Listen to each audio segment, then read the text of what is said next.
Assalamualaikum warahmatullahi wabarakatuh. Hai guys, nih balik lagi bareng gue si Sultan Channel. Pada kali ini gue akan membawakan sebuah cerita yang sangat menarik tentunya. Namun sebelum gue mulai cerita kali ini, gue tetap akan memberikan disclaimer bahwa cerita ini hanya fiktif belaka. Jika ada kesamaan nama, tempat, dan tokoh, itu hanya kebetulan saja. Oke, kalau begitu gua akan segera mulai ceritanya sebagai berikut. Oke, Ghost and Sultan Channel. Pada cerita kali ini, gua akan sedikit mengangkat cerita yang berjudul tentang malapetaka pesugihan monyet. Dimana cerita ini akan sangat menarik tentunya bagi kalian yang mencintai cerita-cerita misteri. Malapetaka pesugihan monyet. Pada suatu ketika di sebuah desa tinggallah seseorang yang bernama, sebut saja, Pak Karto, di mana Pak Karto ini merupakan seorang warga desa yang memang secara ekonomi tidak begitu meningkat atau tidak begitu bagus. Namun Pak Karto tetap berupaya dan berusaha agar anak dan istrinya bisa hidup layak sebagaimana mestinya.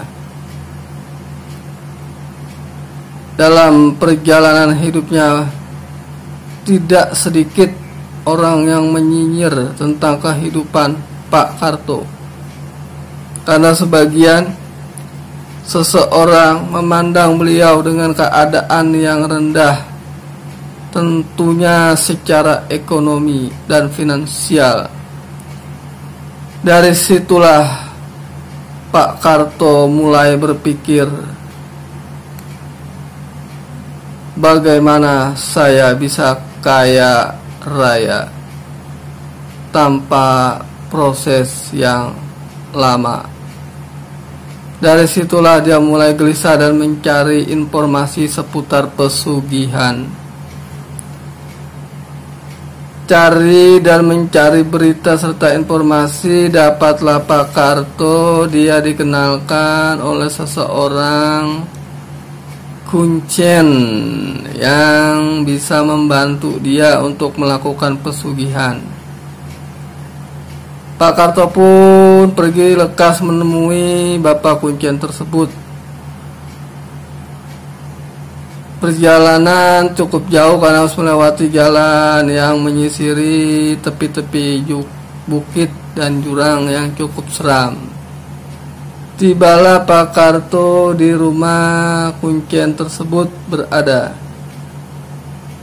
Ketika itu Pak Karto ditanya oleh sang kuncen, "Ada apa Pak, keperluan Bapak untuk datang menemui saya pada kali ini?"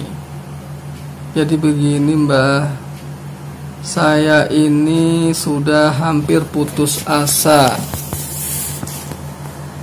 Nah, dia pun ditanya kembali, "Lah memang kenapa Pak bisa sampai putus asa?" "Ya karena banyak sekali warga desa saya yang mencibir saya dan menghina saya. Pada akhirnya saya merasa tersinggung. Namun karena keterbatasan kemampuan saya pun tidak bisa melakukan perlawanan." Tukas Pak Karto. Di saat itu pun dia ditanya oleh sang kuncen, "Bapak, apakah sudah mengetahui kalau Bapak datang ke sini tujuannya untuk apa?" Pak Karto pun menjawab, udah mbah, saya kesini mau cari pesugihan. Loh, Bapak serius mau cari pesugihan ya di sini? Iya mbah, saya sudah putus asa. Tapi kan Pak, pesugihan itu tidak bagus dan itu jalan pintas yang tidak benar. Sudahlah mbah, saya sudah putus asa. Pokoknya saya harus melakukan pesugihan. Yang penting saya bisa kaya raya dan saya bisa menunjukkan pada mereka bahwa saya ini orang mampu, orang punya segalanya, agar mereka tidak lagi mencibir saya dan keluarga. Bapak yakin, saya tanya kembali, untuk melakukan pesugihan ini? Saya yakin Pak, Pak Kuncen maksudnya. Bapak sudah tahu pesugihan apa yang akan Bapak lakukan di sini? Belum tahu. Memangnya pesugihan apa Pak Kuncen? Di sini itu pesugihan monyet Pak. Hah?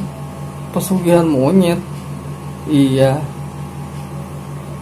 Maksudnya gimana ya Pak Kuncen? Ya nanti pesugihan Bapak dibantu oleh sosok makhluk yang berbentuk, yang berwujud seperti monyet, agar Bapak bisa kaya raya. Apakah Bapak sudah siap dengan konsekuensi yang akan Bapak terima kalau Bapak melakukan pesugihan? Saya sudah tekad bulat dari awal hingga akhir. Saya sudah siap mbah dengan segala resiko yang akan saya tanggung dan saya terima. Bapak yakin? Saya tanya sekali lagi. Dia pun menjawab, saya yakin Mbak Kuncen. Oke, kalau memang Bapak yakin, saya akan kasih tahu konsekuensi apa yang akan Bapak terima. Baik Mbak Kuncen, Bapak harus siap menerima dan mendengarkan. Jika memang Bapak tidak siap, silakan Bapak mundur dan batalkan segera pesugihan ini. Baik Pak Kuncen. Jadi begini Pak Karto, di dalam pesugihan ini sang monyet meminta tumbal. Waduh, tumbal Pak? Kok pakai tumbal segala Pak? Lah, Bapak kan kesini mau cari kaya, cepat, instan. Mana ada Pak orang bisa kaya cepat instan itu dengan sendirinya tanpa bantuan makhluk gaib kalau lewat pesugihan. Dan mereka juga meminta imbalan Pak. Tidak mungkin mereka membantu Bapak dengan hanya ucapan terima kasih. Oh seperti itu. Iya, makanya saya tanya, Bapak sudah siap belum dengan konsekuensinya? Memangnya kalau untuk tumbalnya sendiri itu apa ya? Jadi setiap malam bulan purnama Bapak harus menyiapkan janin bayi yang berusia 2 minggu untuk dipersembahkan kepada siluman monyet tersebut Pak. Mbah, dia pun mencoba memprotes si Kuncen. Bah, tidak ada yang lain Bah selain itu. Itu kan gimana saya harus mencari, sementara kan tidak mudah. Nanti saya dituduh penculikan, maling anak, maling bayi. Pak, kan saya dari awal sudah bilang, kalau Bapak tidak bersedia, saya tidak memaksa. Silakan Bapak. Pak, kan saya dari awal sudah bilang, kalau Bapak memang keberatan, Bapak tidak usah melakukan pesugihan ini. Karena ini sudah syarat mutlak yang harus Bapak penuhi kalau Bapak ingin jadi orang kaya raya dengan cara instan lewat pesugihan monyet. Bagaimana Pak? Berilah saya waktu Pak Kuncen untuk saya berpikir 2-3 menit. Silahkan Pak. Ia pun berpikir untuk memutuskan melanjutkan atau tidak dengan persyaratan yang cukup berat buat Pak Karto. Berlalu 3 menit sampai 5 menit, dia pun sudah siap memberikan jawaban kepada si Mbah. Baik Mbah, setelah saya berpikir, saya siap dengan konsekuensi yang tadi Mbah sampaikan berupa tumbal bayi berusia 3 minggu. Cerita tadi dah. Saya pun siap dengan konsekuensi yang Mbah tadi sampaikan berupa tumbal dengan bayi usia 3 minggu. Oh, sudah siap. Ya sudah. Kalau sudah siap, nanti Bapak malam Jumat Kliwon kembali lagi ke sini. Saya tunggu untuk kita bisa melakukan prosesi. Bagaimana Bapak? Sudah siap? Siap Mbah. Nanti saya malam Jumat Kliwon akan kembali ke sini lagi. Kita akan melakukan prosesi supaya apa yang menjadi niat saya segera terlaksana dengan baik. Oke Pak, kalau begitu silakan Bapak kembali dan saya tunggu ya 2-3 hari ke depan untuk Bapak bisa kembali lagi. Baik Mbah, kalau begitu terima kasih banyak. Saya akan pamit dulu untuk saya berkabar dengan keluarga. Baik, terima kasih. Akhirnya Mbak Karto pun pergi meninggalkan Sang Kuncen. Dia pun kembali ke rumahnya dan dia menceritakan kepada istrinya. Namun dalam ceritanya sang istri sempat menolak dan berkeberatan dengan alasan itu cara yang tidak halal, mengambil jalan pintas dengan cara pesugihan. Istrinya pun sangat tidak bersedia dan sangat menolak dengan keputusan yang diambil oleh suaminya, Pak Karto. Pak Karto pun sempat memberikan pengarahan dengan cara yang keras kepada istrinya. Kamu ini tidak pernah menghargai usaha suami. Aku ini berusaha demi kebahagiaan kamu dan anakmu. Sampai aku seperti ini, tapi kamu tidak pernah mendukung apa yang aku upayakan. Bukan begitu Pak, cara Bapak ini salah. Sudah melanggar ajaran agama Pak. Allah, kamu sosok bilangin aku ajaran agama. Kita ini sudah lama hidup susah, aku capek. Aku ingin jadi orang kaya, aku ingin hidup bahagia, dan kita ingin mengangkat derajat kita. Mungkin dengan cara ini kita bisa hidup lebih baik. Pak, apa yang Bapak niatkan itu sebenarnya tidak bagus, tetapi cara dan jalannya salah. Kamu ini, udahlah, serah kamu aja. Aku tetap akan melanjutkan pesugihan ini dan aku akan kembali menemui si Mbah yang membantu prosesi aku supaya aku kaya. Ya sudahlah Pak, aku sudah tidak bisa melarang. Intinya semua tanggung jawab kamu dan kamu bertanggung jawab terhadap apa yang kamu lakukan. Alah, sudahlah. Akhirnya Pak Karto pun sempat bersetegang dengan istrinya dan dia pun menunggu 2-3 hari ke depan untuk kembali menemui si Mbah. Tibalah saatnya Pak Karto bertemu si Mbah untuk melanjutkan prosesi persiapan dia untuk melakukan pesugihan. Tibalah waktunya, tibalah di malam Jumat. Pak Karto pun bergegas untuk kembali menemui si Sang Kuncen tentunya. Selamat malam Mbah. Selamat malam Pak Karto. Gimana Pak Karto? Apakah Pak Karto sudah bulat dan sudah memberikan informasi kepada istri? Sudah Mbah, tapi si saya menolak dan tidak bersedia. Saya sudah menduga apa yang dia sampaikan itu pasti dia tidak akan bersedia karena ini jalannya tidak benar. Loh kok Mbah malah ngomong gitu lah? Iya Pak, mana ada pesugihan benar. Ini kan sudah jelas bertentangan dengan agama, tapi Bapak masih melakukan ini. Udahlah Mbah, saya sudah nekat. Yang penting saya kaya, yang penting saya menjadi orang sukses. Gak pedulilah saya mau gimana, mau dosa. Waduh, Pak Karto ini keras kepala ternyata. Tapi kalau memang Pak Karto sudah siap dengan konsekuensi, saya hanya bisa membantu. Kalau begitu Pak, nanti malam Bapak jam 12 malam akan saya mandikan di tengah hutan. Waduh, serem banget Mbah. Ya iya, Bapak kan tadi mau kaya. Ya udahlah kalau gitu, Bapak akan saya bawa ke tengah hutan. Nanti di situ Bapak saya akan mandikan pukul tepat 12 malam. Baiklah Mbah, kalau begitu saya akan ikut. Tibalah waktu jam 12 malam. Kondisi hutan sangat seram dengan disertai angin dan guntur. Pak Karto pun hampir tidak kuat nyali untuk melanjutkan prosesi ini.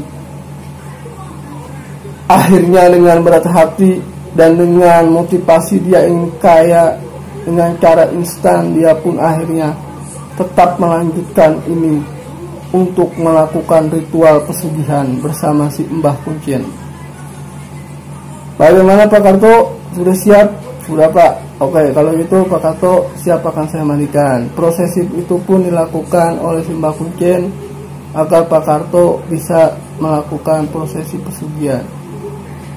Tidak lama waktu yang dibutuhkan, si Kuncen sekitar setengah jam lamanya. Prosesi pun selesai. Pak Karto pun ditanya, bagaimana Pak Karto setelah prosesi ini? Saya lebih mantep Mbah, saya lebih siap. Oke lah kalau begitu, sekarang kita kembali ke rumah saya lagi. Baik Mbah, mereka pun kembali ke rumah sang Kuncen untuk kembali berdiskusi dan membicarakan apa yang akan dilakukan setelah prosesi itu.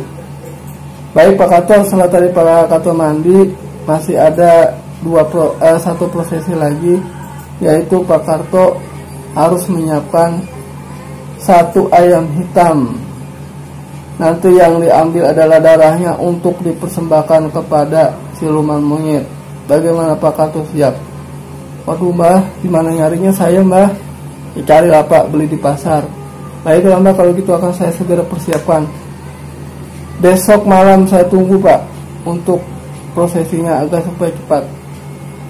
Baik Mbah, kalau begitu segera akan saya cari hari ini. Setelah pulang dari sini saya akan ke pasar dan saya bawa besok. Pak Karto pun pulang dan dia pun mencari ke pasar untuk mencari ayam hitam untuk dipersembahkan sesuai permintaan persyaratan Simbah. Dia pun akhirnya mendapatkan ayam itu dengan senang hati dan gembira karena dia berpikir setelah ini dia akan menjadi orang kaya.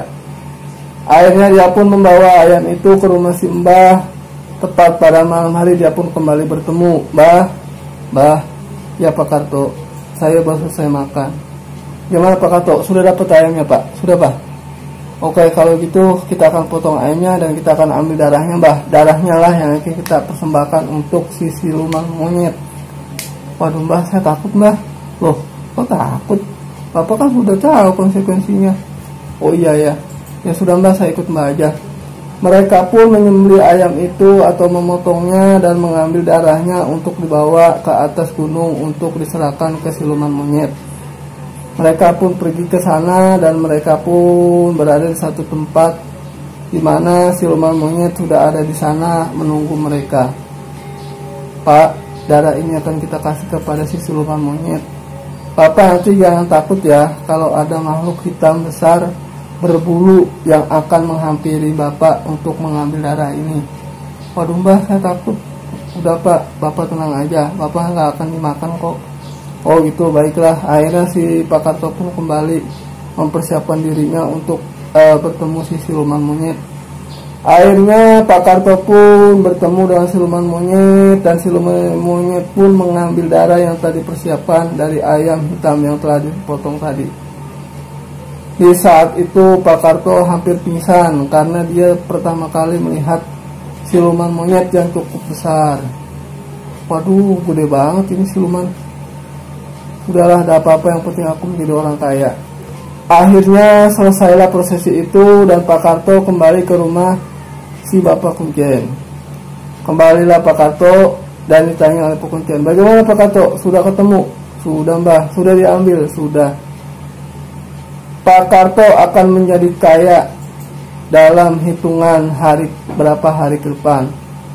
Mbah serius? Iya Pak, karena Bapak sudah terikat perjanjian dengan siluman monyet. Tapi ingat, Bapak harus mempersembahkan janin bayi atau bayi berusia 3 minggu pada bulan purnama sebagai kalau tidak, Bapak lah yang akan diambil oleh siluman monyet tersebut. Waduh Pak, ya iya kan Bapak, saya dari awal sudah bilang. Bapak bilang sih ya, saya akan menerima segala risiko. Baik Mbah, saya akan persiapkan semuanya dan saya akan berusaha menepati janji saya. Baik Pak, kalau begitu saya akan pulang. Dan jangan pernah jadi orang sombong, karena Bapak kaya dengan cara tidak insan dan tidak benar. Baik Mbah, pesan Mbah akan saya pegang dan saya akan pulang untuk menunggu kekayaan yang dijanjikan Mbah dan siluman monyet. Pak Karto pun pulang menuju rumahnya. Berjalan waktu 1, 2, 3 hari, 4 hari, dan dia pun menunggu sambil merenung kapan saya menjadi orang kaya. Di saat itulah dia sudah berbunga-bunga karena dia sebentar lagi akan menjadi orang kaya. Tibalah saatnya Pak Karto mendapatkan ada orang sosok yang mengatakan tas 1 koper berisi uang miliaran. Pak Karto pun bingung siapa orang tersebut. Singkat cerita, Pak Karto membuka koper dan dia tidak menyangka itu isinya uang 1 koper. Dia pun bingung dan akhirnya dia pun mendatangi si Kuncen untuk bertanya, "Mbah, saya kemarin ada yang datang bawa uang, cuma saya tidak tahu dan memberikan uang 1 koper berjumlah miliaran. Itu siapa ya Mbah?" Pak Karto pun menjawab, si Mbah pun menjawab, "Itu adalah siluman yang memberikan Pak Karto kekayaan." "Oh gitu ya Mbah, baiklah kalau begitu." "Oke Mbah." Ya, Pak Karto sudah diberikan kekayaan. Jangan lupa dengan janji dan perjanjian Pak Karto dengan siluman kera atau siluman monyet. "Baik Mbah, baik kalau gitu saya akan pamit ya Mbah, dan saya akan memberikan kabar kepada istri karena istri dan anak saya belum tahu. Silakan Pak, pesan saya 1, jangan sombong dan jangan angkuh, pergunakan uang itu secara baik." "Baik Mbah, terima kasih.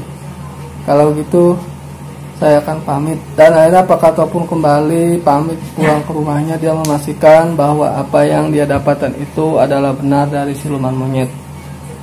Akhirnya dia pun memberikan kabar kepada istri. Istrinya pun di saat itu dia sempat menolak, tapi begitu dia melihat uang, istrinya berubah pikiran 180 derajat. Bapak jadi orang kaya, uang dari mana sebanyak ini? Udah, kamu gak usah banyak tanya, kamu kan sudah tahu, tapi kamu sempat menolak waktu itu." Akhirnya si istri pun dengan senang hati dan dia pun pergi berbelanja ke pasar dan ke toko untuk membeli perabot-perabot yang tidak ada di dalam rumahnya, mengajak anaknya untuk pergi ke rumah makan ataupun restoran mewah. Pak Karto pun memutuskan untuk membeli mobil yang bagus agar dia terlihat menjadi orang kaya di kampungnya atau di desanya. Singkat cerita, Pak Karto pun sudah menjadi orang kaya dengan memiliki mobil mewah, rumah yang bertingkat, dengan kehidupan yang glamor. Di saat itu warga desa bertanya-tanya, begitu cepat sekali Pak Karto menjadi orang kaya. Mereka pun sempat curiga apakah Pak Karto melakukan pesugihan, tetapi mereka tidak mau berspekulasi. Mungkin Pak Karto dengan cara yang lain atau dia sudah berusaha atau gimana. Tapi sebagian masyarakat tetap berindikasikan Pak Karto dia melakukan pesugihan karena dengan cara instan dan kaya yang cara cepat. Akhirnya Pak Karto pun berbicara dengan sebagian warga dan dia sempat berkata, "Aku sudah menjadi orang kaya. Kalian semua menjadi orang miskin. Kalian tidak lagi bisa menghina aku dan mencibir aku karena aku sudah menjadi orang kaya." "Pak, Bapak jangan sombong. Kekayaan Bapak itu cuma sementara," sahut warga. Salah satu warga. Pak Karto pun kesal. "Kamu masih sok menasihati aku. Aku ini orang kaya. Tidak pantas kamu menasihati aku." Di saat itulah para warga mulai meninggalkan Pak Karto dan mereka pun hanya bergumam, "Pak Karto sekarang menjadi orang kaya, namun dia sombong. Dari manakah dia mendapatkan kekayaan?" Tidak banyak yang tahu sepak terjang Pak Karto melakukan pesugihan. Singkat cerita, akhirnya Pak Karto pun jatuh sakit. Disitulah para warga mulai curiga dengan keadaan Pak Karto. Pak Karto jatuh sakit dan sebagian hartanya hampir habis digunakan untuk menjalani pengobatan.